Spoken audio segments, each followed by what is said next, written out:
안녕하세요. 반갑습니다. 바다배농자입니다. 햇빛이 쨍쨍합니다. 아주 덥죠. 그래서 요즘에는 농촌에서는 아침에 새벽에 일하면은 몇 시간 동안만 해도 하루 종일 일하면 보게 된답니다. 제가 샘플로 우리 농장을 이제 조그맣게 텃밭을 운영을 하고 있습니다. 그래서 샘플로 하고 있는 것을 한번 보여드리도록 하겠습니다. 여기 농장이 지금 텃밭이 한 23, 4평 정도 됩니다. 20평 조금 넘는데, 먼저 여기에는 한 16, 17가지가 심어져 있습니다. 감자를 이렇게 심었습니다. 감자 심고, 그리고 작부체계를 알아야 되기 때문에 1년 농사가 어떻게 돌아가냐 그걸 계산을 해서 심는 것이 좋습니다. 감자, 대파. 감자는 3월달에 심어서 90일 정도 수확을 합니다. 장마 전에 6월달에 수확을 해서 다음에 뭘 심을까? 가을 김장채소 같은 것을 심으면 되겠죠. 무나 배추. 그리고 파가 보입니다. 파는 대파입니다. 대파는 모종을 갖다가 심을 수가 있고 파종을 해서 할 수가 있습니다. 대파는 1년 내내 먹을 수가 있습니다. 김장까지 충분하게 갈 수가 있습니다. 그리고 이 라인은 상추입니다. 상추인데 상추가 몇 가지 심었습니다. 상추를 몇 가지 심었기 때문에 지금 한 하나, 둘, 셋, 넷, 다섯, 여섯, 일곱, 여덟 가지 정도 심었는데 일부는 꽃대가 나와서 뽑아서 다른 것을 심었습니다. 지금 아침에 심었는데 여기 보이는 것이 이것이 모닝글로리입니다. 모닝글로리는 수분을 좋아합니다. 수분을 좋아하는데 이렇게 해서 잘 병도 별로 없고 관리하기가 아주 수월합니다. 모닝글로리 아시죠? 베트남에서 채소를 아주 많이 먹고 있는 겁니다. 모닝글로리. 그리고 땅콩을 또 심었습니다. 땅콩도 5월달에 심어서 9월 정도면 수확을 하죠. 수확하고 심는 것을 그 과정을 알아야 됩니다. 여기는 망을 이렇게 유인줄을 올렸습니다. 근데 이 앞에는 지금 오이를 심었습니다. 오이를 심고 다음에 양쪽으로 줄을 올려서 오이를 부지런히 심어서 지금 따먹고 있습니다.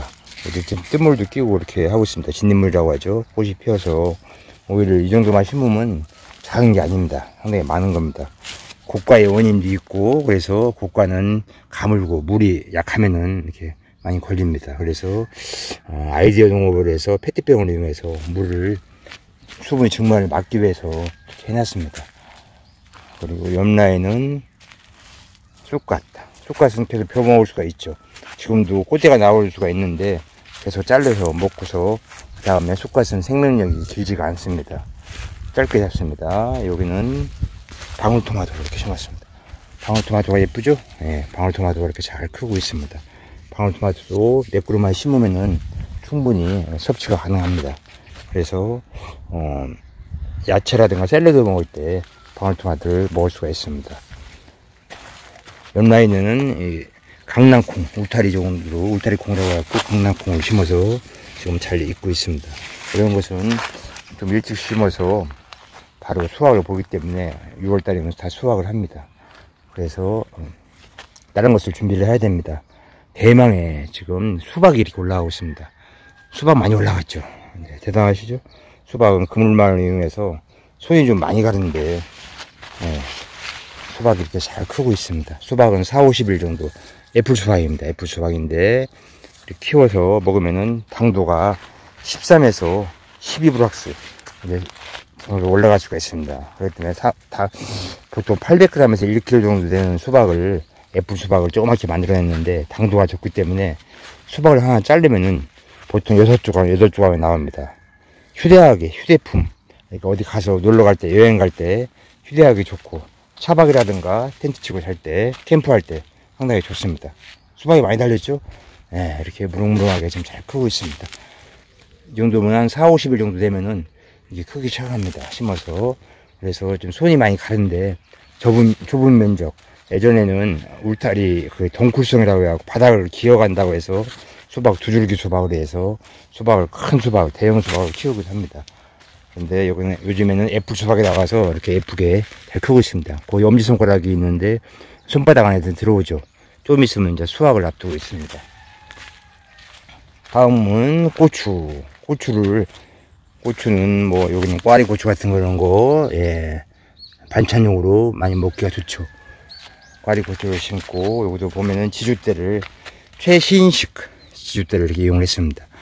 요거다 이제 구멍을 이용해서 끈을 풀어도 됩니다. 다음에는 좀 올리면서 구멍을 이용해서 줄을 이으면은 훨씬 편합니다. 고추가 여러 가지 고추, 매운 고추 있고, 꽈리고추 있고, 뭐, 아사이 고추가 있기 때문에 세 줄을 이렇게 심었습니다. 바닥은 풀이 안 나게끔, 예, 이렇게 쭉 깔아놨습니다. 제초 매트를 깔았습니다. 그리고 간혹 가다 보면 허브 종류도 심었습니다. 허브 종류는 들깨가 허브입니다. 우리나라 쑥이라든가 들깨 같은 것이 우리나라 한국형 허브이기 때문에 꼭 허브를 안 심어도 향기라는 샐러드 먹을 때라든가 쌈 채소로 먹을 수가 있습니다. 부추를 일부 심었고, 이렇게 부추 같은 경우도 거기 한쪽에다 심는 게 좋습니다. 부추는 그 뿌리가 런너식으로 있기 때문에 구형을 형성하기 때문에 내년에도 올라오기 때문에 한쪽에다가 심는 것이 좋습니다. 고추 심고, 옆 나이는 동굴이 많이 뻗어가고 있는 고구마는 한쪽으로 뺐습니다. 이렇게 한쪽으로 빼서 잘 자라고 있습니다.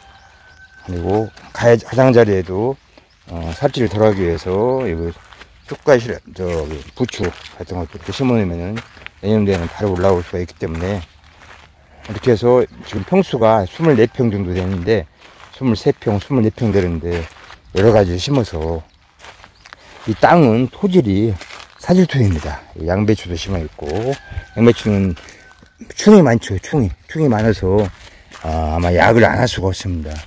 여기는 좀 사질토라서, 여기 보시면 흙이 사질 토양입니다. 그래서 물이 잘 빠져서 토양이 안 좋아서 지금 페트병을 이용해서 물 관수를 하고 있습니다. 효과가 상당히 좋더라고요. 엊그저께 비 오기 전에는 상당히 가물었는데 지금 가물어서 이렇게 못 살고 죽고 있습니다. 그래서 비료를 줘봤는데, 비료가 비가 안 올 때는 너무 많이 주면은 타 죽을 수가 있습니다. 그래서 햇빛에 그을림병이라든가 병이 많이 생기기 때문에 가급적이면 비료를 많이 안 주는 게 좋습니다. 제일 중요한 것은 흙이 제일 중요합니다. 약간 점질 토양으로 시장토 같은 것을 섞고, pH가 한 5.5에서 6.5 정도 되는 중성 토양이 좋습니다. 이렇게 해서 텃밭을 이렇게 알아봤습니다. 텃밭에도 거의 뭐 1년 전에 재배를 한다면은 거의 한 30가지 이상은 재배를 할 수가 있습니다. 가을 김양채소까지 재배를 한다면은. 그렇기 때문에 이렇게 큰 평수를 안 가져도 충분히 재배를 할 수가 있으니까 도전을 해보시기 바랍니다. 상당히 재밌잖아요. 이렇게 치료적인 효과도 있고, 식물을 가꾸면서 먹는 재미도 있지만 보는 재미가, 관상의 효과가 상당히 있습니다. 미래의 의술이 있습니다. 우리나라 의술들은 병원에서 다 사람을 치료하고 있지만, 역학적으로 볼 때 암이라든가 질병 환자들은 자연적인 치료, 미래를 예비적 치료를 할 수가 있습니다. 자연적으로 식물을 가꾸면서 충분히 온의 치유 효과를 볼 수가 있기 때문에, 이게 심어서 새싹이 나는 과정이라든가 수확을 하는 과정, 상추잎을 따는 과정, 이런 거. 상추잎도 딸 때 보면 오히려 따지 마시고 깨끗하지 않습니까? 밑으로 이것을 이렇게 제쳐서 따주는 게 하면 흔적이 하도 없습니다. 깔끔하게 떨어질 수가 있습니다. 이런 식으로 수확하는 방법도 하나씩 습득을 해가면서 한다면은 충분한 원예적 치료가 됩니다. 지금 감자 수확을 앞두고 있습니다. 감자 수확도 보통 6월 초에 하신 분들 있습니다. 6월 초에 하신 분들은 6월 10일 넘어가면 수확을 하는 사람도 있는데, 그분들은 팔리기 위해서, 그때는 감자가 좀 귀하기 때문에 비쌉니다. 그래서 판매하시는 분들은 수확을 충분히 가능하나, 텃밭 하시는 분들은 안 캐도 됩니다. 왜냐하면 6월 한 20일 넘어야지 하지가 춘분 때 3월 20일 정도에 심어서 하지 때 캐는 감자이기 때문에, 하지 넘어서 올해는 장마가 좀 일찍 옵니다만은 한 25일 정도, 좀 며칠 정도 깜빡하잖아요. 비 안 오고 있지 않습니까? 이런 때 캐는 것이, 왜냐하면 6월 10일부터 20일 사이에 감자가 많이 큽니다. 무럭무럭 많이 큽니다. 그러니까 그런 때를 잘 살펴봐서 수확 시기도 너무 일찍 안 하고 작물에 따라서 조절을 해가는 게 상당히 좋습니다. 수박이 상당히 탐스럽죠. 이렇게 수박을 키우는 것도 원예적 치료 아주 좋은 것 같습니다. 이렇게 해서 한 23, 4평 되는데, 각가지 작물을 30여 가지 이상을 충분히 심어서 먹을 수가 있으니까 꼭 도전을 해서 농촌에 요즘에 어르신들 나이 드신 분들만 제2의 인생이라고 해갖고 인생 2막 살이 귀농 귀촌하시는 분들 많이 있는데 도시농업 하시는 분들 많이 있습니다. 취미농으로 젊은 사람들도 취미농으로 하시는 분들이 많이 있습니다. 취미농이 뭐냐면 스트레스를 해소를 하고 농장에 와서 하루 일과를 생각할 수가 있고 상당히 좋습니다. 그러니까 많은 평수가 필요가 없습니다. 조금만 밭이 있으면은 이렇게 하는 것도 아주 좋으리라 생각됩니다. 미래에 가족들하고 부모님들하고 같이 모시면서 가끔 식사도 하시고 즐거움도 같이 만끽을 하시면 좋겠습니다. 그리고 우리 바다별 농장 채널에는 과거에 친환경 농업이라든가 직거래를 원하시는 분들이 많이 있습니다. 그래서 우수한 농가들을 선정을 해서 직거래를 할 수 있도록 알선을 할 수 있도록 소개를 하고 있으니까 거기에 나오시는 분들은 믿고 살 수가 있습니다. 믿고 먹어도 괜찮습니다. 친환경 농업이라든가 유기농업을 하시는 분들이기 때문에 꼭 구입해서 할 수도 있고 구독과 좋아요 누르시는 거 아시죠? 예, 그러시면 항상 좋은 채널을 구경을 할 수가 있으니까 그렇게 한번 해주시면 감사하겠습니다.